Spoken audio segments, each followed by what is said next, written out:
Biggleswick, the town that wouldn't comply, and it's 411 pages. It's a novel, and in Biggleswick, it started out as a little story I told on the channel.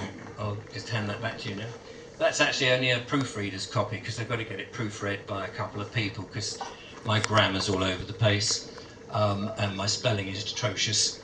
I just went to a comprehensive school, so you know they didn't teach you anything in those days. But that's lucky because I left at 15 and the rest I taught myself mostly. And so Biggleswick started as this sort of allegory I did on the channel about a town. Wouldn't it be interesting if a town started to notice the 5G towers, started to say, taste a little bit of fluoride in the water. That's nice, let's get some more of that. Wondered about the vaccine, whether that was a good thing or not just that vaccine, but MMR and others. Wondered about the school system, wondered about the health and going to the pharmaceutical for little white pills for all sorts of things like paracetamol, which if you have too many of those is a killer, as we all know. But, you know, they always say take a couple of paracetamols and go to bed. You don't wake up. So I did this thing. So what would happen if a town didn't want to take part in some of these things, the surveillance? And they thought the town council was a bit overstepping the mark. Now, where have we heard that before? Censoring truth talks, for example. Putting in facial recognition technology, putting in ULEZ cameras, all this sort of stuff that was there seemed to be anti-human and collecting money. And in the little allegory I said, people realised that they thought, well, if the town council's doing that, we should have a word with them and say we don't want it because we live here, you see. This is our town. And who asked for us 5G radiation technology? Who asked for the fluoride in the water, by the way? Who asked for the facial recognition stuff and the surveillance? And, of course, the council are going, well, you know, it's part of the government's plan to make life a lot better for everybody. It's all very beneficial for you. It's just, you know, keep you safe in your bed at night. I think, well, I have been safe in my bed at night pretty much all my 62 years, thanks very much. Why do I suddenly need it now? All of that, all at the same time. It's not part of an agenda, is it? Good heavens, no, Mr. Dent. None of that, thank you very much. So, because the council say, you know, well, we'll listen to you, but you're having it anyway, the people of Biggleswick say, well, that's not really fair, because it's our town. And they decide that what would life would be like if they had a different council, a council that actually listened to the people and said, well, what do you want? Make your proposals, elect your own councillors, and if you put things in that most people don't want, you're out. Simple as.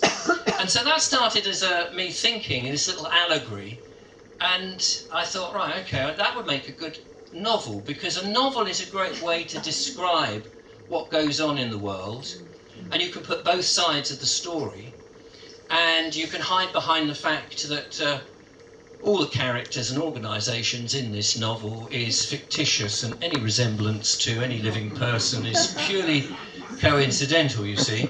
But in a novel, you can say a lot of things, and nobody can, well, hopefully, take it to court, because you put your disclaimer. But you can describe it. So for me, I thought, well, okay, let's discuss all the issues that I do discuss, put them into a novel, put it into a town, and let's see how that town would react. And of course you're going to have those people and say, don't be silly, that's not chemtrails, you're such a twit. That's contrails, that's a natural thing, you can't do anything about that. Oh, okay, well, what about... That's tremors. You can't do anything... Was that what? Sussex train. Oh, is that a Sussex train? Is that taking them off to the FEMA camps, is it? Another truth talk's just been herded in. Off to the FEMA camps, into the prisons. You're next, by the way. They're just coming up the path now. Yeah, I've got them talking. Yeah, come round and get them.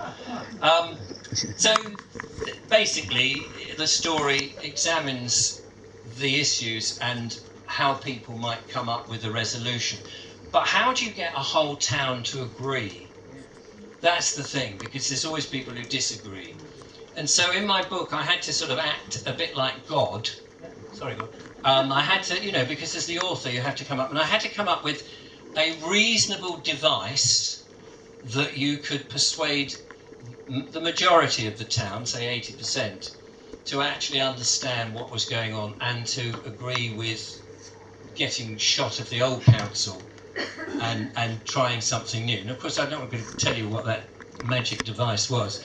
And actually, when you read the book, you go, oh. Because really, it's something that we used to have. We used to have all the things to do it, but we've been brainwashed to think that we need lots of things these days. And so it's in there. So I'm hoping that people will be able to enjoy the book if they want to buy it. Is it going to be an audio version? Is it going to be an audio version? Who's Yeah. in that? Me. Troublemaker. Well, these youngsters who don't learn nothing at school except that rubbish. Yeah. Can't read and write. There will be an audio version. Yay. But it will be... I did do an audio book for somebody. It's bloody hard work, I can tell you. It's very hard work. So I will record it. It will be me recording it. I'm not putting it onto anybody else. Because there's lots of different characters and some of them have got... And we know well, your voice so well, so it needs to be you. I've got some dodgy accents to do in there, but it should be enjoyable. The point is that really and truly, not only should the wonderful people in the Truth and Freedom and all of that enjoy it, but you should be able to give it to friends and family and others. Make a nice Christmas present, by the way, because the truthers will look at the book and go, oh, he's got that in. Oh, he's got that in. He's got. So they'll be doing a tick box exercising. Yeah, he's got that. Oh, he's got that. He's got that. And the normies, let's say, will be going, well, that's preposterous. No, that wouldn't happen.